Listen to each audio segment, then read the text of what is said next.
Good morning, everyone. So, in the last video, I had discussed about the contribution of the early nationalists in the freedom struggle of India. Okay, so now we are discussing about the contribution of the assertive nationalists. Now, we have already discussed that in the early nationalists, or the moderates as we call them, most of them followed the policy of pray, petition, and please. That is, they had faith in the British system of justice, and they thought that a struggle for freedom would enable them to have talks and peacefully, and there should be no involvement of violence in order to get the constitutional way, freedom in the constitutional way. But now we are talking about the assertive radicals. Okay, the assertives, we are talking about the assertives, where the concept of the three P's, that is pray, please, and petition, was not accepted, and the fact that these nationalists did not have any faith in the British system of justice and fair play. And people like Bal Gangadhar Tilak, they said that political rights are something which has to be fought for. It cannot be given by persuasion, as the moderates used to think, and it can only be achieved by methods of strong pressure. Okay, so they put emphasis on the provocation of self-reliance and self-determination, as their ultimate objective was, as Tilak said, Swaraj is my birthright and I will have it. So this is the way, which was the main principles upon which the radicals or the assertive nationalists used to believe in. Okay, so this portion of we are now just going to discuss about. So there were many assertive radicals during this time, especially Lal Bal Pal, as the three people are being talked of. Okay, that is Bal Gangadhar Tilak, Bipin Chandra Pal, and Lala Lajpat Rai. They are the ones who were termed as the radicals, because which stands for revolutionary or the extremists. Okay. So, what was their program and the methods of struggle? First is revivalism. They sought to build national movement on the basis of people's religious beliefs. So, they revived the Shivaji festival in 1895, and presented Chandragupta Vikramaditya, Rana Pratap Singh, Shivaji as heroes. So, they played on the beliefs of the people. Second is Swadeshi. They popularized the occasional bonfires of foreign cloth, salt, and sugar. So they burnt all the foreign goods, and they encouraged the use of own goods, own country's products. Okay. Next is boycott. Swadeshi and boycott go together. So the moment they will start using Swadeshi, that is your own production goods, that means they would be boycotting those of the British goods. Okay, this also included, and in a way symbolizes the boycott of the government services, honors, and the titles. Next, during the Swadeshi movement, many new educational institutions were started, which contents were secular education, religious or moral education, political education, and vocational or industrial education. So this was aimed at building pupils' character, whereas political education only meant only being concerned about one civic and political responsibilities. So during this time, these were the ways in which the radicals sought for struggling against the British. And during this time, what did they achieve? They achieved, through their suffering and sacrifice, they started preaching sturdy nationalism. They provoked self-reliance and self-dependency rather than dependency on the British goods, and the Swadeshi movement was a great impetus to the nationalistic movement. Okay, they also broadened the social base, and by extending it to the masses, and in this way they started working for the common people. Okay, so here we have, now we are going to talk about the contributions, just as we have talked about the three people in the moderates. So among the radicals, we are going to talk about the contribution of the three main people, that is Bal Gangadhar Tilak. First we'll start off with Bal Gangadhar Tilak. His main contribution in the field of the freedom struggle was his political beliefs, which suggested that he said the slogan Swaraj is my birthright and I would have it, I will have it.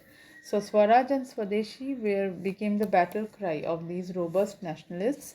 So after the Surat split, they left the Congress, and in 1908 Tilak was sentenced to 6 years of imprisonment, and during this time he he propagated this theory of Swaraj.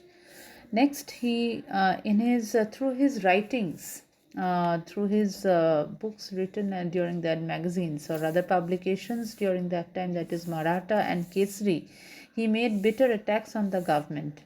And he said that political rights are something which has to be fought for, which is not got without any fight.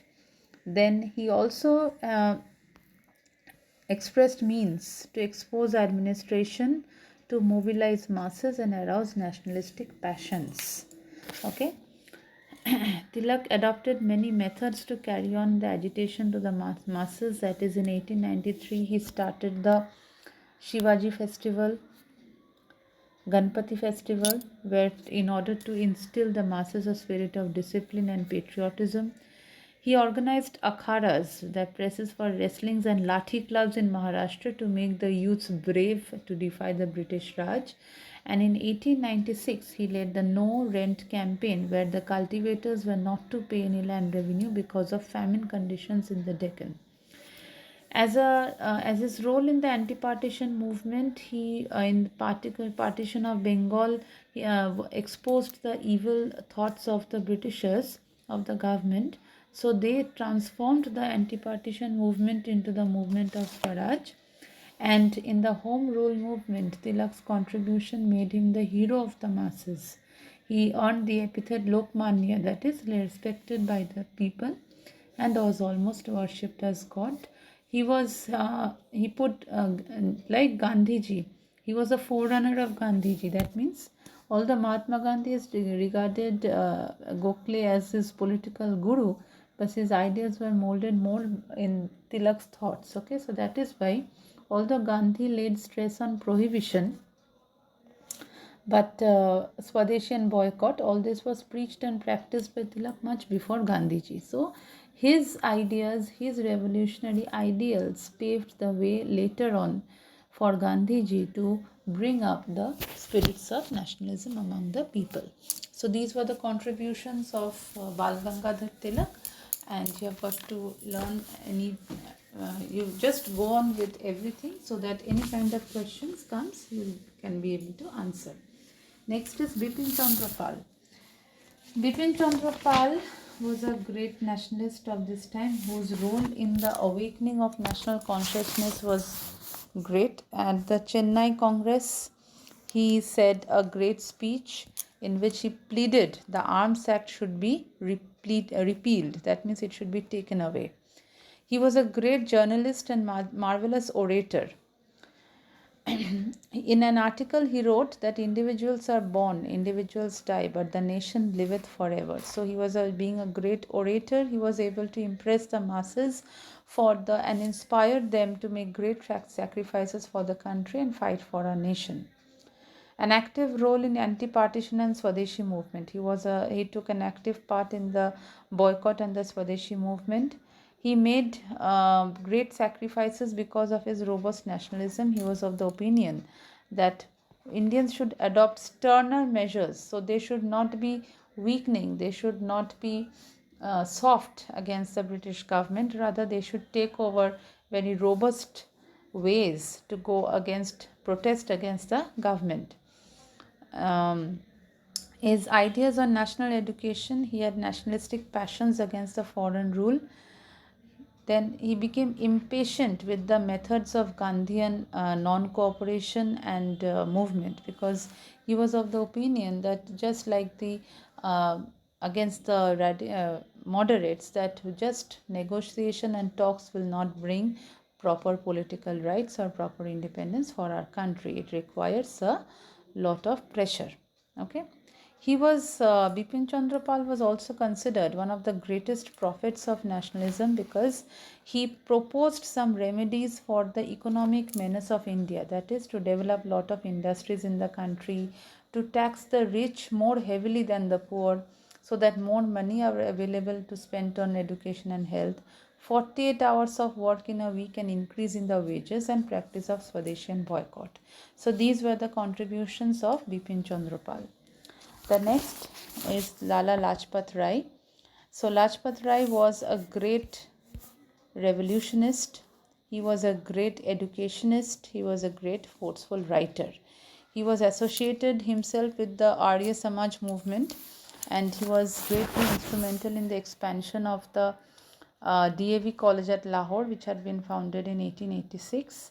He wrote many publications during this time against the government, that is, The Call to Young India, England's Debt to India, and Political Future of India. These were the name of the publications written by him. Abroad, he took a great part in the Home Rule League.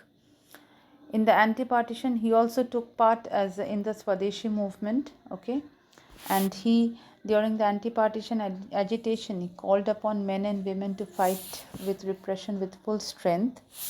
He was a great person who presided over the historic Kolkata session of the Congress in 1920. It was at this session that resolution on non-cooperation was adopted by the Congress. But Lajpat Rai wanted a bolder action, including civil disobedience. He supported the Gandhi's proposal and spread the message of non-cooperation throughout India. So these are the. Then he formed the Swaraj Party also, and later on the Nationalist Party, and his entry into the Central Legislative Assembly. So these were the contributions of the three great assertives, or the radicals as we call them, during the freedom struggle for India. Okay.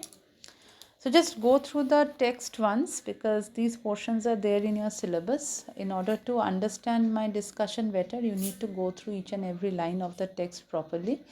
And in case of any doubts, we'll definitely have it clarified during your offline classes. Thank you, everyone.